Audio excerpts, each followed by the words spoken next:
Hello, good morning and good afternoon, everyone, and welcome to our winter webinar, Seasonal Outlook. My name is Anita, and I'll be your host today. I'll go over some housekeeping items and then turn it over to our presenters. So, we are recording today's session, and we'll be sending out a link to the recording to everyone on this call and to everyone who have registered, hopefully by the end of this week or probably early next week. If you're having any difficulties, please contact me using the chat feature or the Q&A feature. And note, we have reserved some time at the end of the webinar for the Q&A session. So please use the Q&A feature to ask any question at any time throughout the presentation. So our presenters today, we have two good presenters. First is Stephen Davenport. He's our weather risk communicator focusing on long-range forecasting. And we have Troy Vincent. He's our senior market analyst who will be speaking a little bit about the energy industry as well. So with that, I'm happy to turn the presentation on to Stephen. Over to you. Thank you, Anita. Very good day, everybody. As Anita said, Stephen Davenport, weather risk communicator with the long range team at DTN. This is what we're going to be looking at today. First up, a review of what last winter brought us, and a run through the techniques that go into our seasonal forecast, including analogs and computer model outlooks, and look at what the polar vortex is up to. Then we'll have a look at our official outlook through to March, after which I'll hand over to my colleague Troy Vincent, who will look at the impacts on the oil and gas industry. A reminder then of what last winter brought us, a third La Nina winter in a row. UK and Northern Europe had a very cold period in December that rivaled 2010 for low temperatures, but overall it was a mild winter, and for much of the rest of Europe, a warmer than normal winter, especially in the east and in the southeast. Wetter than average from the Western Med to Eastern Europe, parts of Scandinavia, drier than average in the northwest and Western Europe, with much less snow than normal. This is what the state of the jet stream was in December of 2022. It had a rather southerly position, which brought that wet weather from the Western Med to Eastern Europe and kept much of Europe mild. Scandinavia, the Baltic states, the UK and Ireland found themselves more on the northern side of the jet, and thus susceptible to those cold outbreaks, which were particularly intense in the first fortnight. The UK had its coldest period since 2010.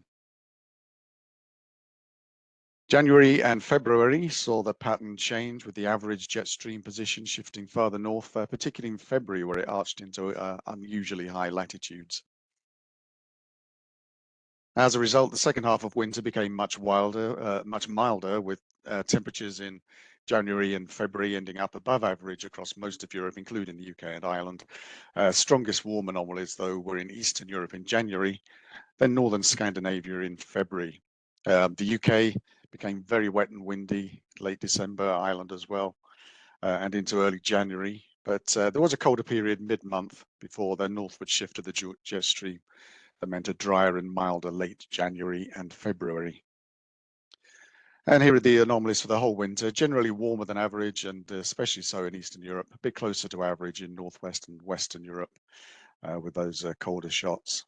And the Northwest was overall drier than average. A closer look at the UK's average temperatures and precipitation for December through February that highlight the slightly milder than average winter, and more especially the overall dryness.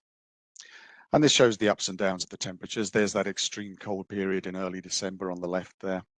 After that, aside from the chillier period in mid-January, the long mild stretches outweighed any cold interludes.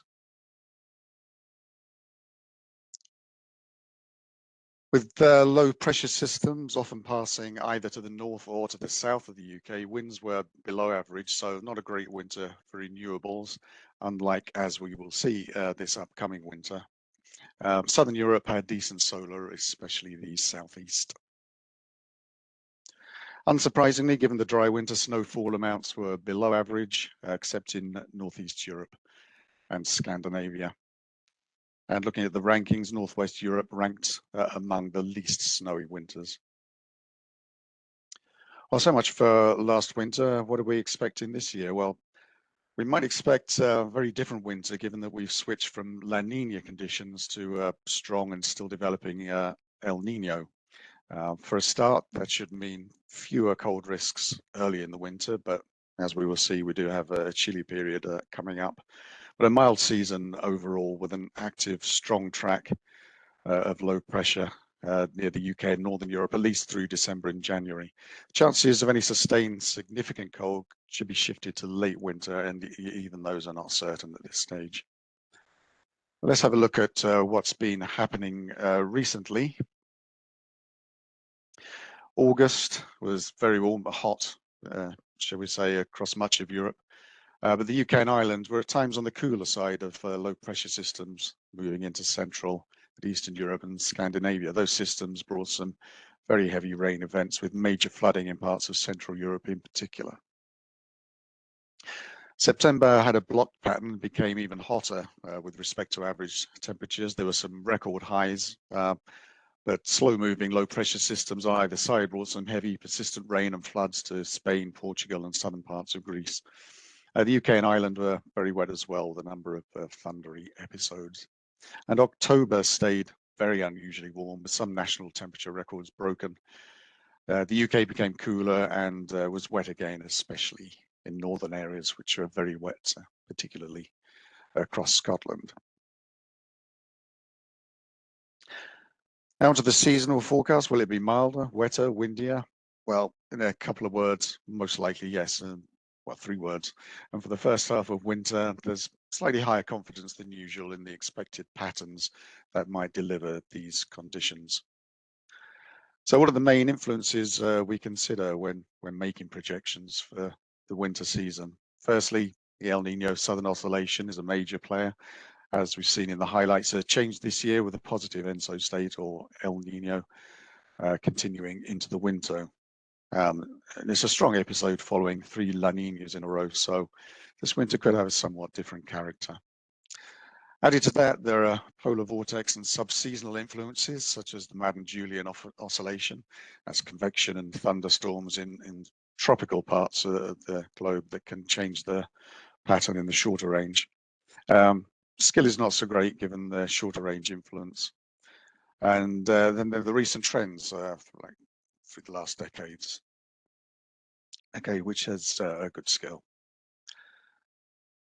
So here are the main drivers. Ocean temperatures and anomalies, because they change so slowly, give us biggest clues to what might be happening in the seasonal time frame. El Nino, we've mentioned, it's already strong and continues to strengthen. We're looking at a peak coming in late December or January before slowly weakening through the rest of winter and into the spring.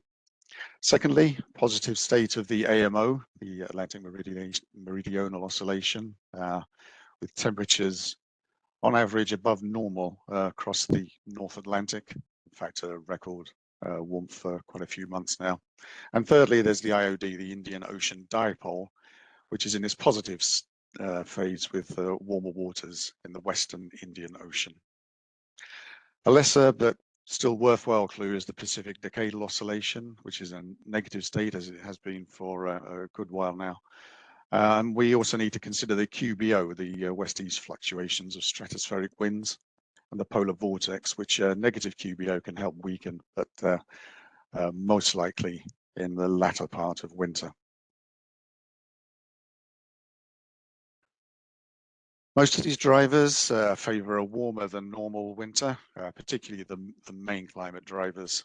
In opposition, working towards colder conditions is the expected a steady decline in the IOD after December, and the start of a weakening El Nino in the second half of the winter. But there's some question as to how quickly this might weaken, but at the moment it looks like staying strong into January and a rather gradual fall off.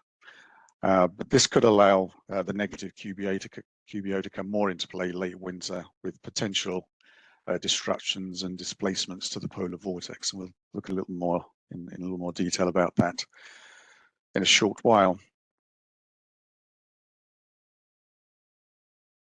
Looking back at years with similar El Nino developments and a warm Atlantic, those years had above average temperatures overall across Europe. and that included some very warm winters, a handful of much colder winters, but these were subtly different with weaker or more central Pacific-based El Niños, whereas this year's has started more as an east base event. There are predictions of El Nino from a range of global models. All have strong El Nino continuing into January, with sea surface temperatures in the Nino 3-4 region, these central areas of the tropical Pacific, around 2 Celsius above normal. Although we can see a weakening in April on the right there, all models are still predicting an El Nino state into early spring. The JMA model is probably a bit too weak, while the BOM is looking too strong. So we've seen this El Nino develop most strongly in the east at first, right near the coast of northern South America. As the season wears on, the stronger SST anomalies tend to spread westwards, but it's still an east-based El Nino. Winters such as these tend to be warmer than average in Europe, with cold risks coming later in the season. This is what sea surface temperature anomalies typically look like in autumn and winter.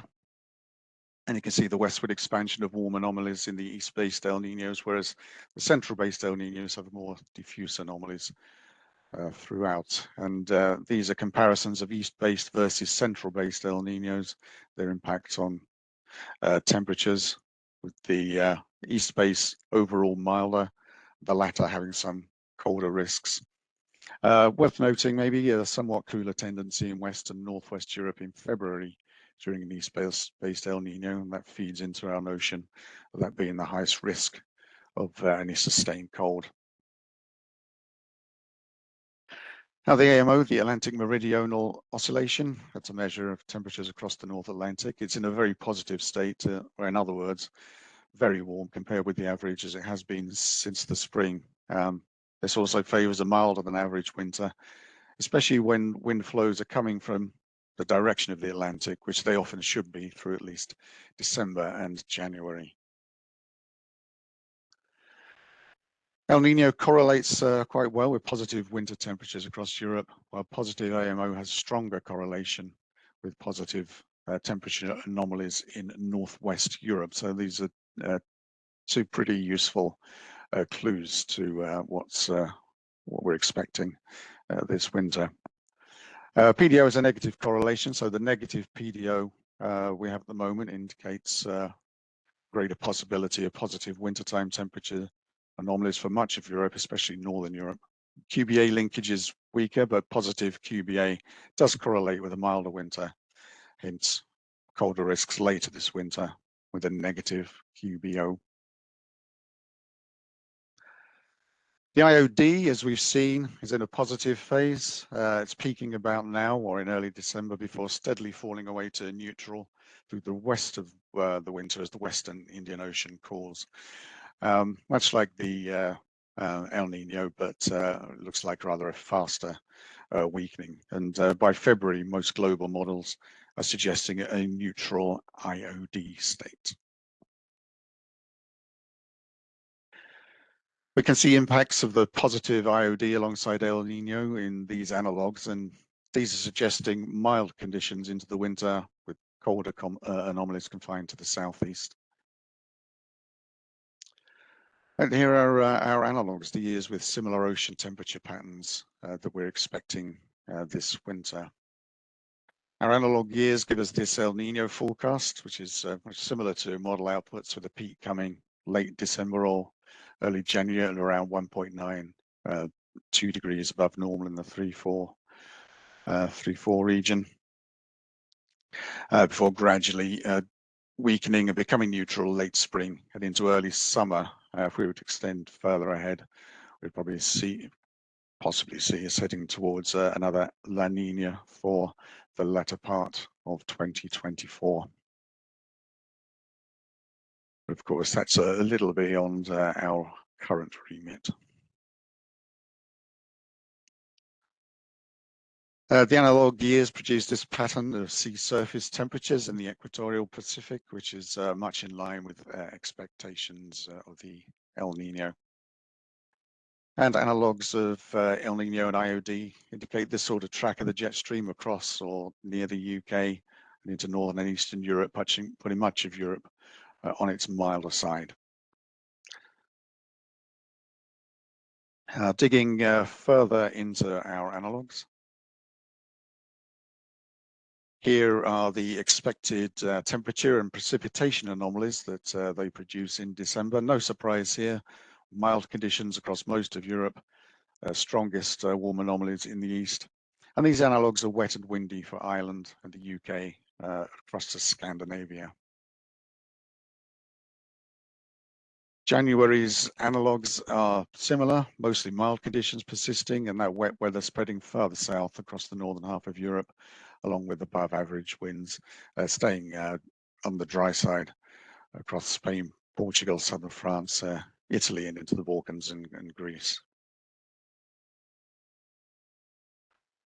Mildness remains evident into February as well, with another shift southwards of the precipitation anomalies, not really too surprising as the jet stream creeps a bit further southwards.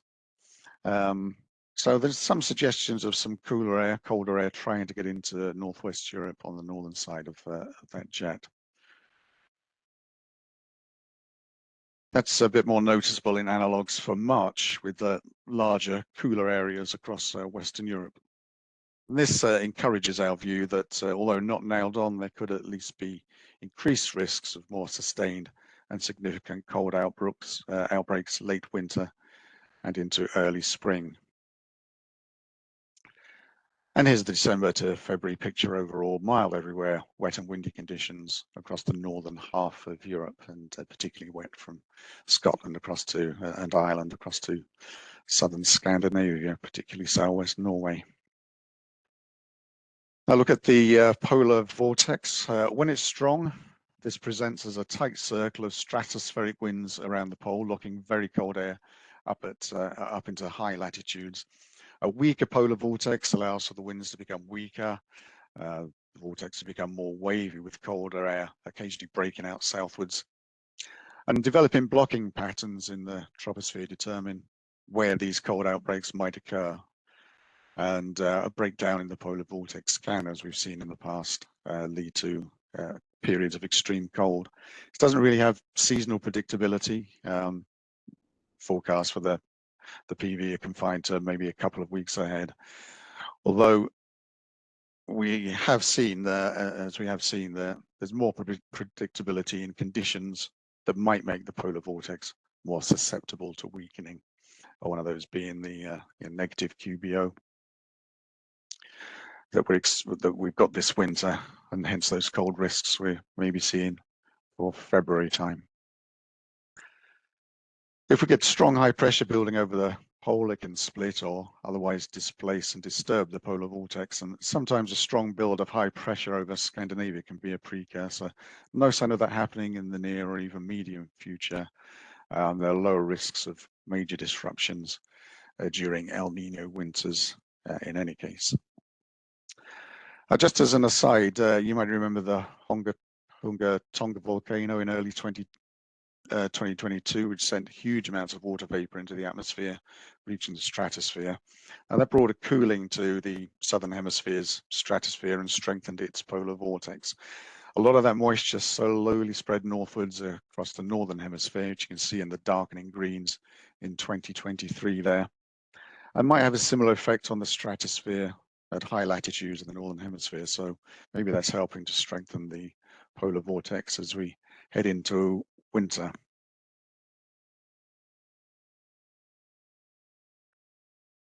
And the polar vortex is indeed currently strong, whether or not that had much influence.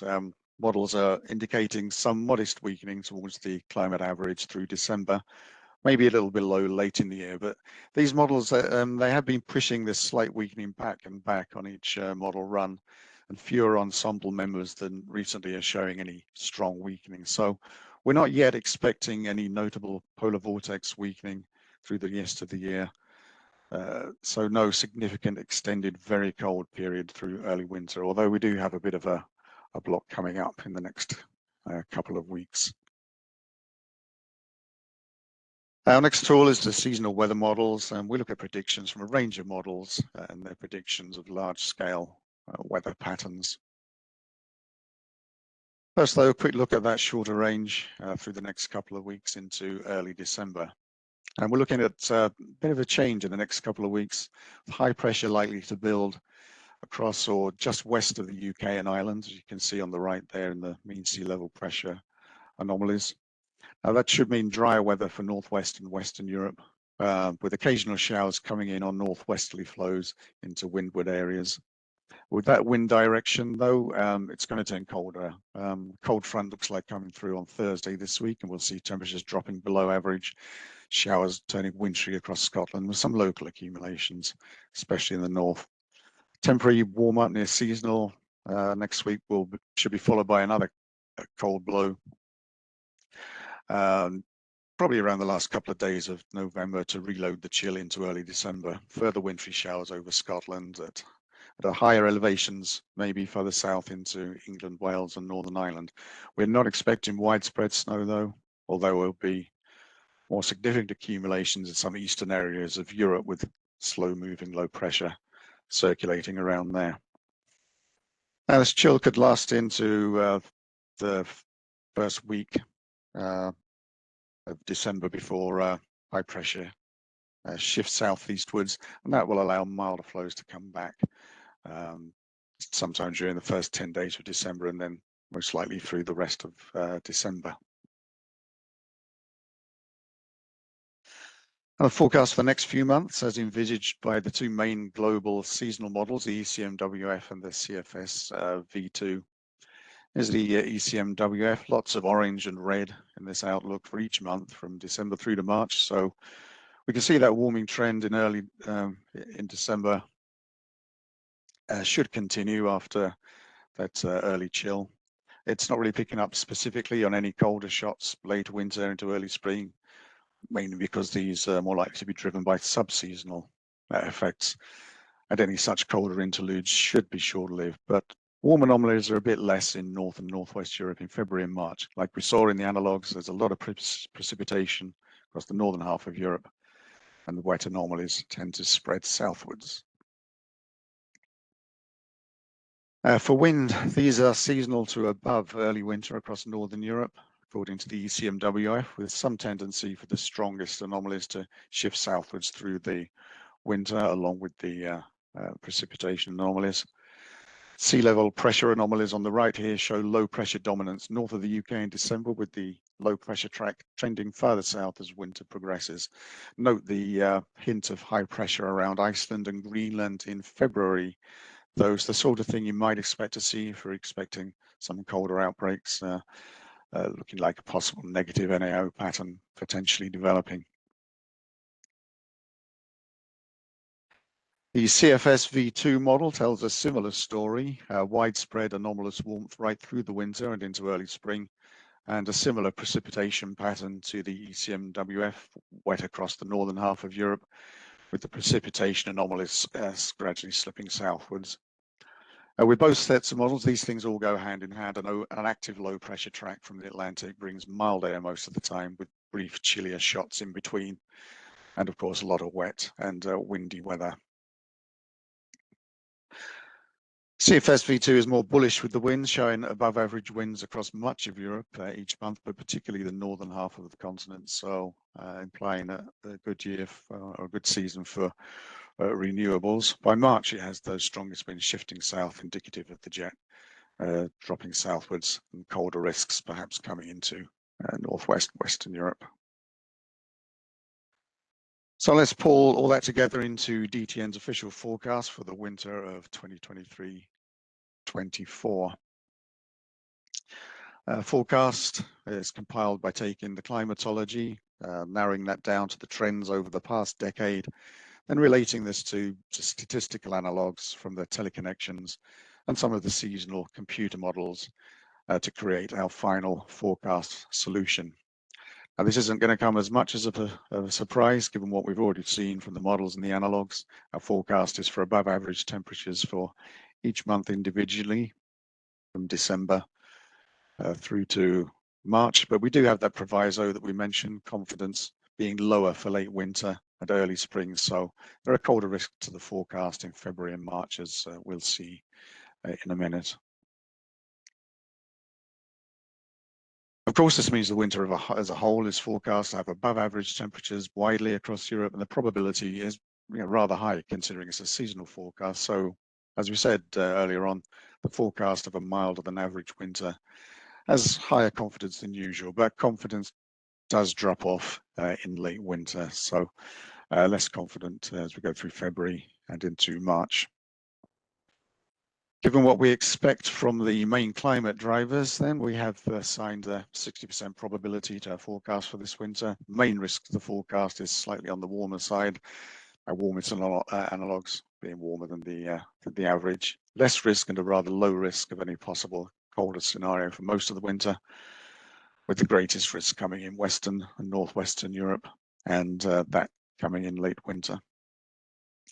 That might become more likely if the warmest tropical Pacific anomalies move towards the more towards the date line than we're currently expecting. Add to that a weaker polar vortex, which, as we've seen, is pretty unpredictable at this stage, could skew the forecast colder, but that would be in late winter, as would any influence from the negative QBO and the weakening IOD. We can see that better if we drill into February. Although the forecast is a mild one, the cold scenario, which looks at the colder end of our analogues, is notably colder across the western half of Europe. And this is the risk for late winter, early spring, when the northern hemisphere could become more susceptible to more blocked patterns. These are our forecast analogues and the model blend of mean sea level pressure through to March. While we see a fairly consistent idea of a low pressure track across or north of Northern Europe and into Eastern Europe, February is again worth noting, as I touched on some hints of maybe a high pressure build around Greeceland, Iceland area and a possible negative NAO developing, and thus increased cold risks. Here's the precipitation outlook, which starts wet across the UK and Scandinavia, then becomes wetter across more and more of the northern half of Europe and even further south by the end of winter. All of which results in this pattern for the winter overall, wet or very wet across the northern half of Europe, especially from the UK through the Low Countries and Denmark to southern Scandinavia and northeastern Europe. Areas around the Mediterranean should be overall drier than normal, despite that wetter end to the season. And the risk for the forecast is, again, to reiterate, mainly concerned with the end of the winter. A colder scenario is also a drier one for Northern Europe. High pressure blocking to the north would force the low pressure track farther south. Now, snowfall, always a hard one to pin down. With such a wet winter, maybe the expectation would be for more snow than usual, but because of the expected mildness, there should be a divide between like lowland and higher elevation snow. At lower elevations should be more rain than snow this winter, so snowfall amounts should be below average, while the higher elevations could be a risk of more snow than average, as should Scandinavia overall, even at low elevations. That doesn't preclude the chance of some quick dumps of snow on the colder side of passing low pressure system, but extended snowy periods are less likely. Finally, our forecast for renewables, good wind production across the northern half of Europe, with strong wind anomalies around the UK and Ireland in particular. But bear in mind also a risk of impactful and potentially disruptive systems, either through strong winds or excessive rain. Winds look lower than usual for many areas around the Med, maybe picking up late winter, and solar is looking best in Eastern and Southeastern Europe, rather ambivalent elsewhere. You wouldn't expect good solar anyway, but especially not in such an unsettled winter in Northern Europe. Globally, the anomalously warm year should continue into winter for most areas. The fingerprint of El Nino is evident with a lot of warm anomalies across North America. Wet conditions in a horseshoe around the west, south, and east. Aside from Ecuador, a lot of North and South America looks dry or very dry for the southern hemisphere's summer, as do the north and west of Australia and Southern Africa with enhanced wildfire risks. Eastern Africa and Eastern South America are looking wet. Here's a quick summary of Europe in our handsome infographic. Just summarize what I've been talking about. And here are the main takeaways. So a strong El Nino, positive IOD and warm Atlantic should ensure overall mild conditions through the winter, especially prior to February. Above average temperatures are predicted by the main models and our analogs, so confidence is a bit above average for this winter's forecast until a lower confidence in February and March. At that time, the negative QBA might be more influential and bring that risk of colder outbreaks. Northern half of Europe will be wetter and windier than usual, but with less snow than average at low levels. But there's a chance of some disruptive storm systems, while Southern Europe should be drier with good solar in the southeast. And to wrap up, some impacts on the utility and transportation industries. With above average temperatures, there should be below average energy demand until possible colder risks late winter. But on the other hand, supply could be above normal with above average wind production across the northern half of Europe. Lowland snow and ice should be below average risk, but higher elevations than Scandinavia could have more snow and icing events. For roads and rails, there should be fewer actionable nights than usual due to expected milder conditions, but frosty nights are always possible, of course, even in the mildest winters. There are higher risks than usual of disruptive winds or disruptive rainy periods. UK and Northern Europe, though, there should be fewer instances of snow at low levels. But for a deeper insight into the oil and gas market impacts, I'll now hand over to my colleague, Troy Vincent. Thanks so much, Stephen. So hi, everyone. Like Stephen said, I'm Troy Vincent, Senior Energy Market Analyst here at DTN. And I'm going to try to more or less contextualize this weather forecast for you and tell you what this outlook really implies for natural gas and oil markets.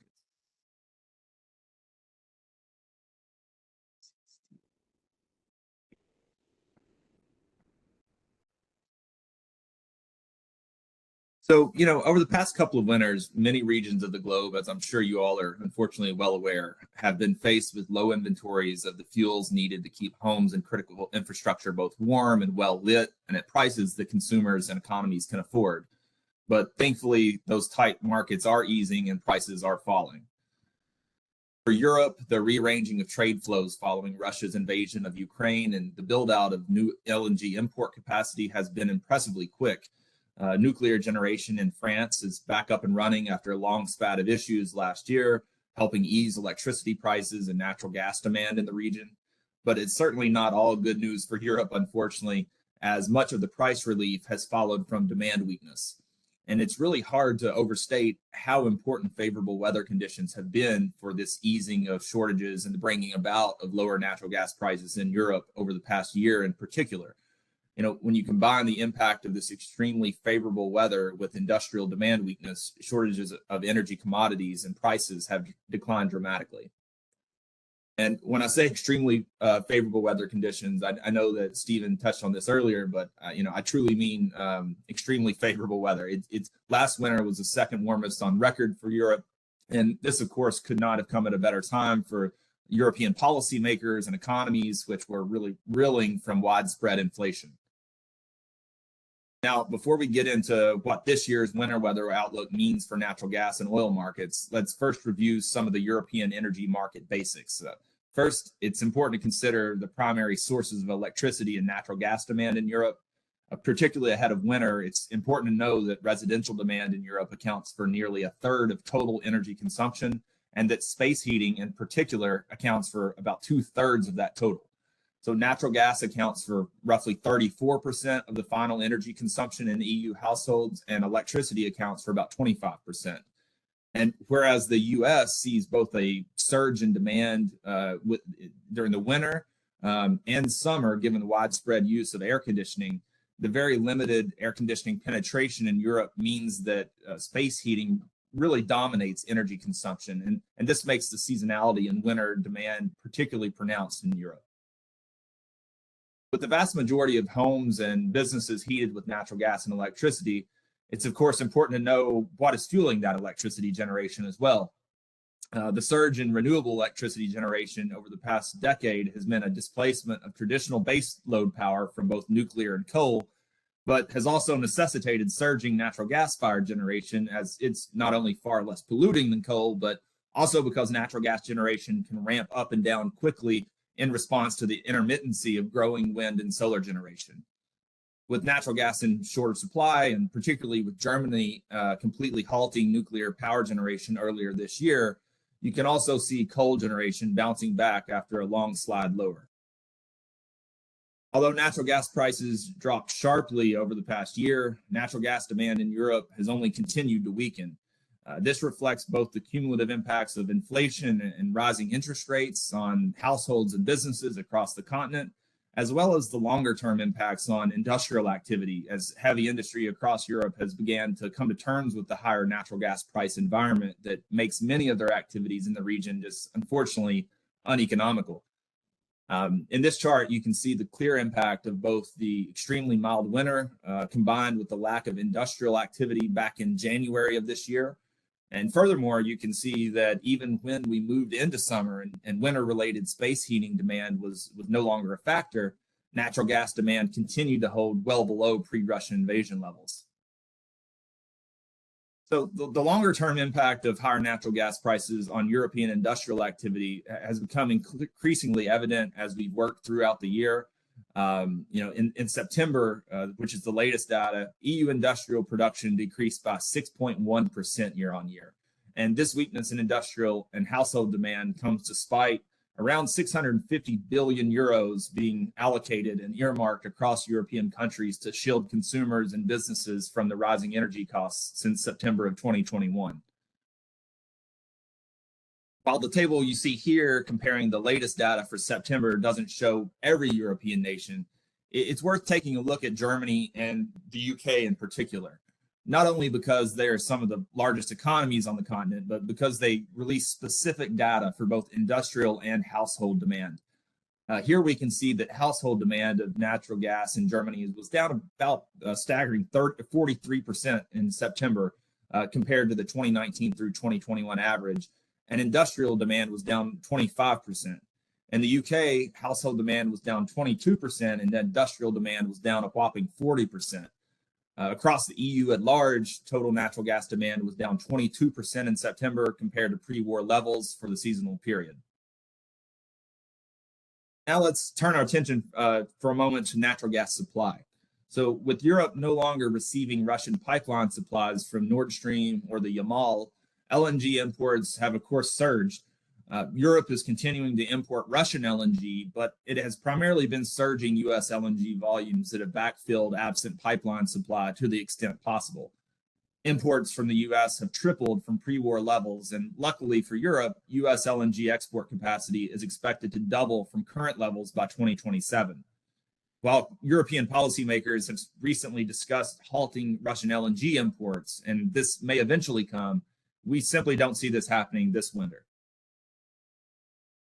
With LNG imports surging and widespread demand weakness, natural gas inventory levels across Europe are currently brimming and are their highest on record at nearly 100% full. The size of the bubble on the chart that you see here represents the relative size of storage capacity by country, and the shading represents the percentage full. And as you can see, really outside of Ukraine, every other area of significant storage is nearly completely full. But here you can see total EU natural gas storage fill levels as a percentage of storage capacity and how they've tracked this year compared to the past. Just as it was evident in the demand chart I showed a bit ago, in this chart, the impact of last winter's extremely mild season is also very evident.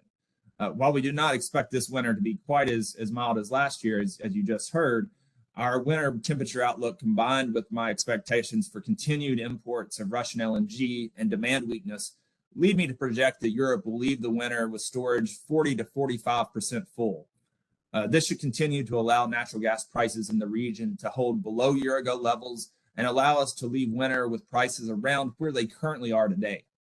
However, the harsh reality is that for the next few years, as long as Europe remains off of Russian pipeline supply and dependent on LNG imports, they will be stuck bidding against Asia and developing economies for access to LNG, which really necessitates an onshore price of natural gas high enough to continue to win spot cargoes on the international market. This means that prices are likely to remain 2 to 3 times higher than what they were pre-war, even if the EU maintains healthy storage levels, as I expect. Now, when you look at the Dutch TTF natural gas forward curve, you can see the market pricing in this reality that I just described. While the curve is certainly far flatter and prices across the curve have moved far lower relative to what was seen in mid-2022, prices across the curve are still far above pre-war levels, as you can see. So what does this really all mean for the outlook? Well, we expect that natural gas prices in Europe will, of course, be subject to volatility this winter, as always, amid temporary cold snaps, but that prices will end winter relatively unchanged amid strong end of winter inventories, continued weakness in industrial demand, and a boost in electricity supply from growing wind generation in France's nuclear fleet.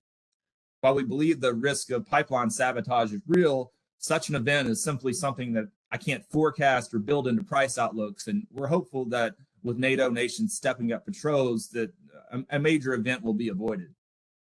I do want to point out a couple of things, though, when it comes to natural gas prices in the region, because I suspect both of these will become relevant at some point this winter.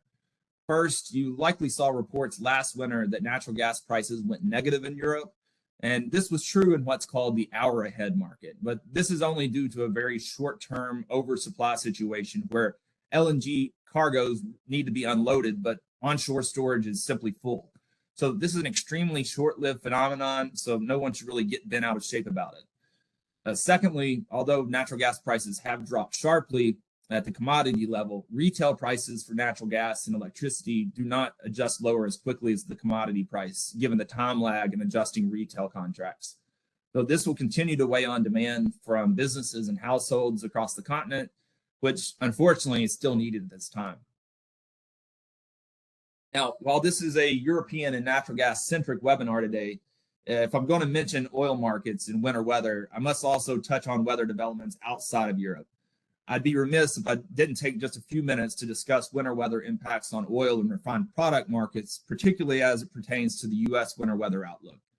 The past 2 winters have truly been unprecedented from the perspective of the weather's impact on oil refining in the U.S. And it started in February in 2021 with what was deemed Winter Storm Uri at the time. And then late last December, the Gulf Coast was hit once again with a short-lived but extreme incursion of Arctic air. So despite the above average warmth for the balance of the winter, this extreme cold snap working its way down into the Gulf Coast refining complex and resulting in lasting damage caused counter-seasonal declines in refined fuel stocks. With all that's been happening in the world over the past 2 years, it's really easy to forget, overlook how big of an impact these winter weather disruptions have had on oil markets and consumer prices globally. These winter storms were extremely costly, not only directly to refiners, but also created widespread impacts throughout the global economy and for consumers around the world, given that oil prices are set in the global market. Here in this chart, in the ellipses I've highlighted here, you can see the staggering counter-seasonal declines in U.S. refinery runs as a result of these deep freezes that I just described. Even ignoring the impact from the prior winter, what was deemed Winter Storm Uri, which led to a staggering drop in fuel stocks. Just looking at this past winter, based on my estimates, end of winter diesel stocks would have been 15 million barrels higher, and gasoline stocks would have been 20 million barrels higher moving into the spring of this year, if it weren't for winter weather taking refiners offline for an extended period. So just like with natural gas in Europe, or really anywhere, refined fuels in the U.S. typically have seasonal periods in which they build and seasonal periods in which they draw down inventories. With 2 consecutive winters of refined fuels production being severely hampered by winter weather developments, this has kept domestic and global refined product markets far tighter than they otherwise would have been, supporting higher prices. The extreme freeze in Texas last winter, I don't think uncoincidentally, marked the bottom for gasoline prices for the year. And with refinery repairs from the winter lingering for months and causing really a prolonged maintenance season throughout the spring, the impact on fuel supplies has been seen for the entirety of 2023. So in total, what does this really all mean? And what does the winter weather outlook mean for oil prices? So while there are certainly many other things going on in the world that could upend the weather's impact, the price risk associated with the current winter weather outlook is certainly skewed to the bearish side. We believe the most important factor will be El Nino, particularly the impact in the U.S., significantly reducing the risk of Arctic air excursions and freezing temperatures along the Gulf Coast, limited risk to Gulf Coast refineries and lower heating oil demand in the New England area, which is also a factor present with El Nino. That should really lead us to the first winter of normal refining activity since 2020, and should limit heating oil demand, helping the U.S. leave the winter with more normal and less tight refined fuel balances, and in particular for gasoline. And that should help set the stage for lower prices throughout the entirety of next year. All right, guys. Well, that's all I have. I'll hand it back to you. I haven't seen any questions come in myself. Has anybody else? Yeah. I have not, no. Okay. Perfect. Thank you so much for joining us. And please do look forward, and we would be sharing the link for the recording very shortly. Thank you once again, and have a good day.